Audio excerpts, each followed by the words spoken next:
We are Onyx Imaging. We are the highest rated and most reviewed printer service center in Oklahoma. Hey there YouTubers, it's your girl Brett over here at Onyx. In this video today, I'm going to show you how to clean your scanner glass on an HP LaserJet 500 MFP M525 printer. Follow these steps. Alright guys, so the first step is to get your favorite glass cleaner in a lint-free cloth. Then what you want to do is open your top cover to expose the scanner glass. Then what you want to do is put your cleaner directly on the cloth. You never want to put it directly on the glass.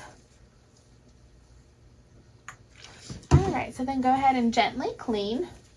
Now you might see some things like whiteout or even pin marks on here, so you might need to clean it more than once. If you're seeing more defects or like print quality issues with this part, then you want to focus on the little strip of glass that's right here.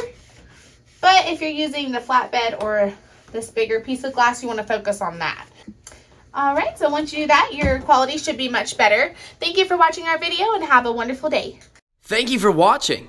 If you're interested in how you can receive free labor on all of your service calls, as well as how to qualify for free printer upgrades, contact us today. We are here for all of your printer and office supply needs.